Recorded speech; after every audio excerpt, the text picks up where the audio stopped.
कक्षा 7 पाठ 7 प्रायश्चित। भारत के इतिहास में कई ऐसे महापुरुष हुए हैं जिन्होंने अहिंसा परमो धर्म की उक्ति को चरितार्थ किया है।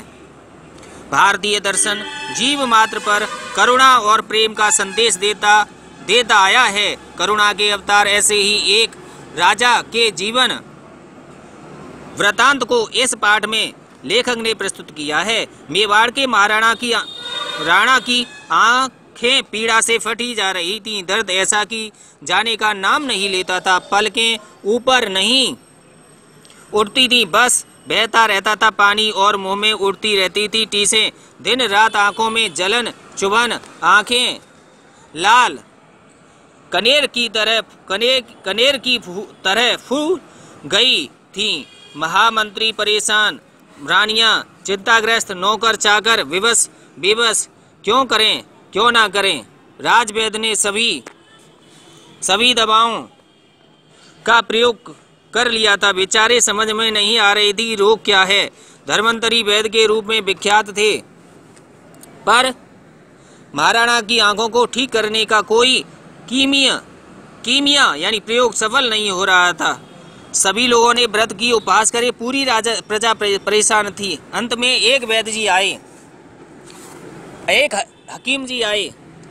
हकीम जी अपने वैद्य आए और मुंह लटकाकर चले गए। अनेक हकीम आए और सिर खुजाते हुए राजमहल की सीढ़ियां उतर गए। आप भी अपना प्रयोग कर देखिए, पर मुझे लगता है कि अब दर्द मिटने वाला नहीं। हाय पीड़ा के कारण मेरे प्राण निकल रहे हैं। जलन के कारण मेरा जीवन ज्वालामुखी बन रहा है।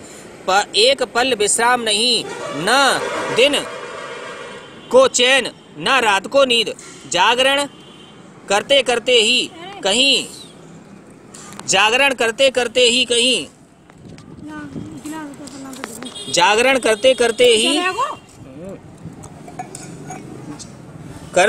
ही कहीं अंतिम नींद में सो ना जाऊं। महाराणा ने रोते हुए कहा, महाराज मुझे एक बार मौका दीजिए। हो सकता है जहां बड़ी बड़ी दवाइयां बेकार हो गई हैं, वहां रास्ते की धूल से आपका रोग मिट जाए। कभी कभी पहाड़ की ओट में सूरज छिप जाता है। मुझे लगता है खुदा आपका दर्द जरूर मिटाएगा और मेरे हाथ को जस मिलने वाला होगा तो जरूर मिलेगा। मुझे पूरा भरोसा है। राणा जी आप घबराइए नहीं, हकीम ने आश्वासन देते हुए कहा। ठीक है, आप इलाज शुरू कीजिए, महाराज ने कहा।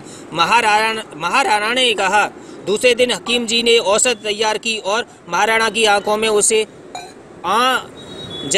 दबा के आंजते ही आंखों में बर्फ सी ठंडक आ गई। लगता था किसी ने जलती हुई भट्टी को हिमालय घोलकर पिला दिया हो। कुल मिलाकर आंखें ठीक हो गईं। अब आगे देखिए।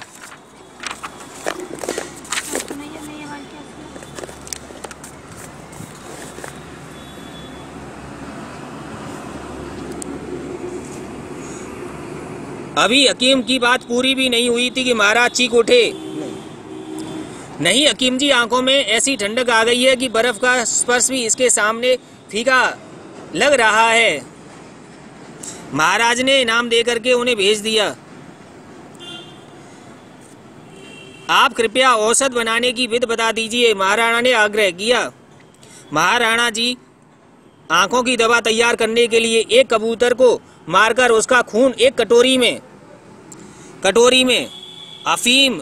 अभी हकीम की बात पूरी भी नहीं हुई थी कि महाराणा चीख उठे, क्या मेरी आंखों में दवा डालने के लिए आपने एक निरीह पक्षी की जान ली है? हाय हाय हकीम जी, आपने यह क्या किया?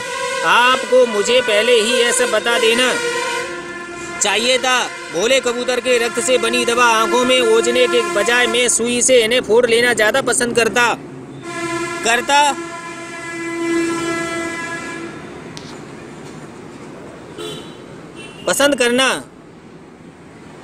मुझे दर्द के चूल्हे से निकालकर नरक की भट्टी में डाल दिया है।